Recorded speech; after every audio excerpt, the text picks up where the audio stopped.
Hello and welcome to the Sheriff's Roundup. I'm Santa Barbara County Sheriff Bill Brown, and today we're coming to you from in front of the Veterans Memorial Building in Lompoc. For this edition of the Roundup, we'll recap our response to storms and weather events in the first 3 months of 2023. We'll also take a look at the opioid epidemic, our county's escalating overdose death statistics, and our focus on a new way that we're trying to lower those numbers, new Narcan distribution programs in the community. We'll close on a note of gratitude to our supporters at 1-805 for their recent grant donation and their ongoing support. On January 9th, 2023, we experienced a powerful weather event on the exact 5-year anniversary of the 1/9 debris flow that devastated the community of Montecito. This was the first in a series of weather events in the first quarter of 2023 where we asked residents who lived in the burn scar areas of the Alisal, Cave, and Thomas fires to take action, including sheltering in place, avoiding areas, and in some cases, evacuating. Coordination and response of each of these events requires the assembly of a team of teams with experts and department leaders from across Santa Barbara County. In each of the decision-making meetings that we held, we were very aware of the hardships and inconveniences that our planning could cause residents. And we constantly held that in balance with our highest priority, the safety of our communities. Here to share an overview of the damage caused by those recent storms, along with a summary of completed and ongoing recovery efforts, is Kelly Hubbard, the Director of the Office of Emergency Management. With the storms in January all the way through February and March, we had multiple storms that had significant impacts to our county. Initially, our thoughts were that it was going to mostly be in South County, but really these storms hit our entire county. They spread through our Cuyama Valley, all the way through all of our foothills into the Santa Maria and Santa Ynez Valley, and all the way down into South County. The impacts were widespread and different for our county. In South County, we had a lot of coastal erosion, flooding, concepts of debris and mud flows near our fire zones, but we also ended up with debris and mud flows in areas of the county that we maybe haven't traditionally seen, not associated with fires. And so we had them associated with really steep slopes and rivers and a lot of dry rivers, places where people didn't even realize that was a waterway previously. And so from the January storms, we ended up with over 1,600 residents with damages to their properties and their homes.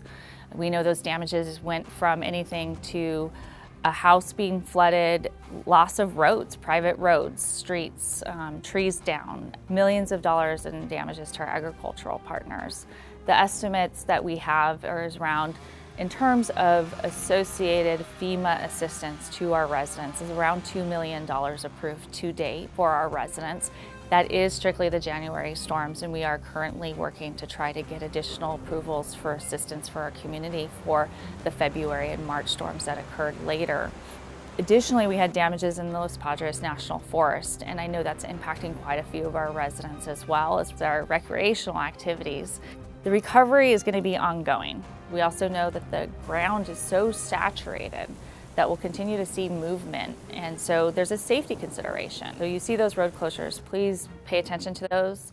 The County Transportation Agency, the roads group, had over $45 million in damages to county roads alone, and so it's going to take a while for all of that to be repaired. And so we're really looking for patience from our community, understanding that we're working our way through it, but that's going to take some time. The other concept that I want to make sure residents are aware of is that our reservoirs are very full. This is good news for drought. We're trying to conserve as much of that water as possible for drinking water, but our reservoirs also have specific concepts of how they're used. And so, for instance, Twitchell Reservoir is a flood control reservoir, and we're only allowed to keep so much water in that reservoir, so we have to lower those water levels to allow for new storms that may occur to come in and still act as that flood control capacity for our community. And so our rivers are going to continue to flow. It could change daily because of releases from the Kachuma Reservoir as well as the Twitchell Reservoir. Awareness of our community members, our agricultural partners, our homeless individuals who we might have in our community and the advocates that work with them, that's going to be an ongoing issue of continued flow of those rivers. I think lastly, I just want to encourage residents that this means that yes, we had a lot of rain. We might be out of a drought for now, We still have the potential to go back into a drought because it's just a short period and we've had many, many years of drought. But we also might have a significant fire season. And so being prepared, putting together your emergency kits, knowing where you're going to go if you need to evacuate, registering for Ready SBC alerts, and so go to www.readysbc.org to register for those alerts. If you registered in the past, please go back and verify your information, update it. Make sure you have all the information in there that's current so that we can get a hold of you if we need to. Thank you for that update, Kelly, and for your ongoing partnership in keeping our community safe. Sir.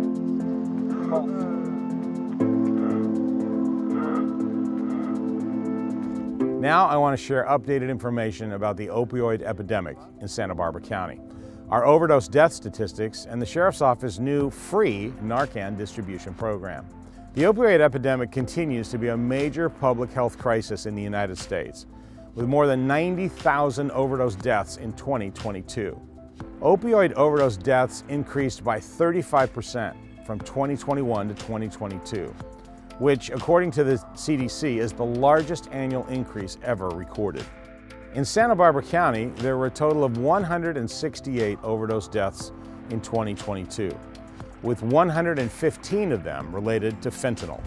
This compares to 133 total overdose deaths in 2021, with 78 related to fentanyl, and in 2020 there were 113 overdoses, with 37 related to fentanyl. The numbers are increasing exponentially, and it's important to understand that these are more than just numbers. Every one represents a human life: a son, a daughter, a parent, a spouse. These are people who are members of our community, our family, our neighbors. It's important that we do all we can to try to reduce these grim statistics.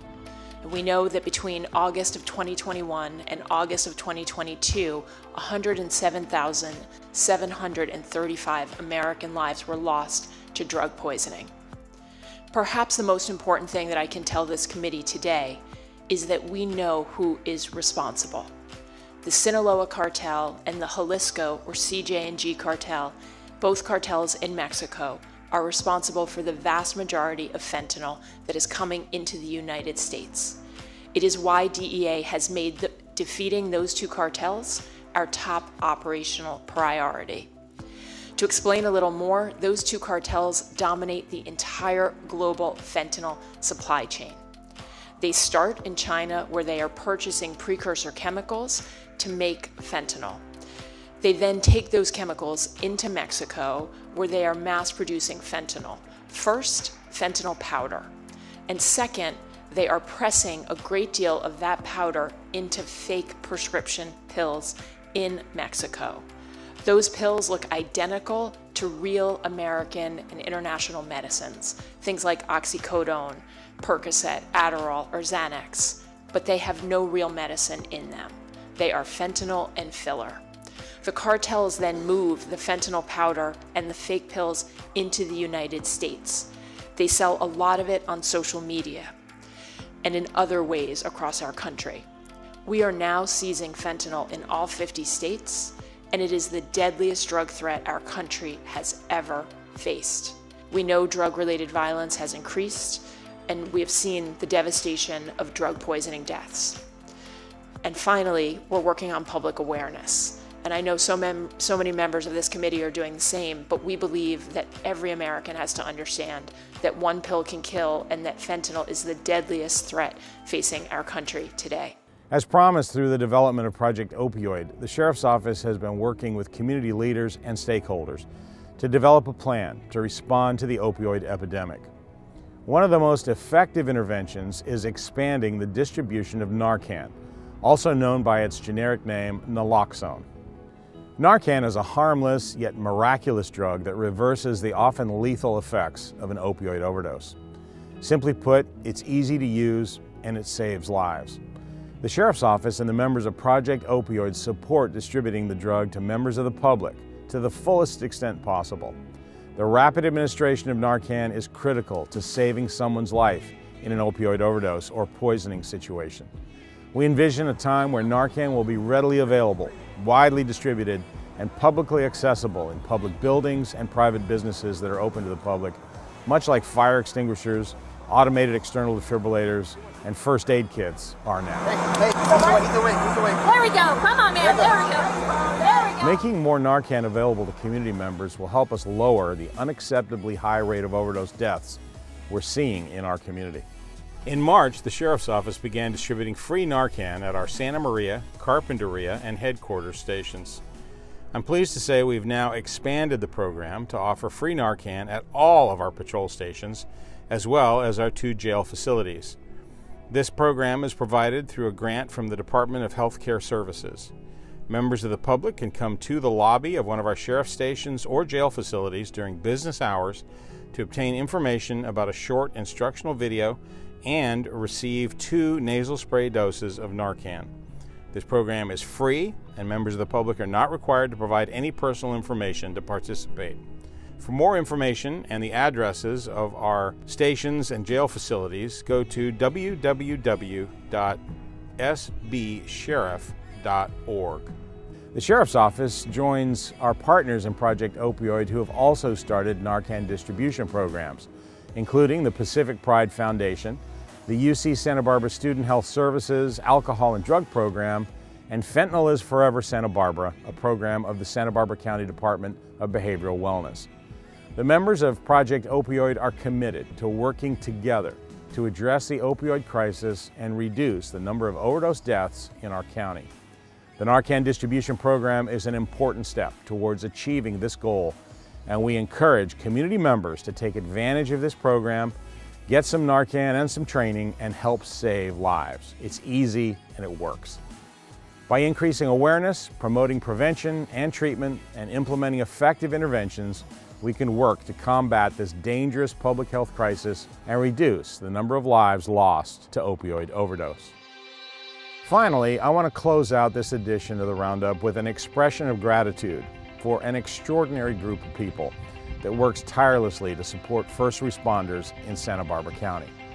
1805 was born from the ashes of the Thomas Fire and the raging waters and mud of the 19 debris flow. 1805's stated goal is to purchase needed equipment and services that support public safety and to take care of those who take care of the community. Recently, 1805 presented the Sheriff's Office with grant funding for the purchase of state-of-the-art full face masks for our dive team members. The Sheriff's Office dive team is a collateral duty team made up of deputies and custody deputies who are proficient in both salt and freshwater operations. They provide a valuable service in recovering submerged evidence or executing search and recovery operations. The masks obtained from 1805 were made possible by the Tui family. They will increase the safety of our divers and protect them from contaminants. On behalf of the men and women of the dive team and the entire Sheriff's Office, we extend our immense gratitude to 1805 and the Tuis for their extraordinary generosity. Well, that's going to do it for this edition of the Sheriff's Roundup. Until next time, stay safe, keep up the great work, and always remember to honor the badge.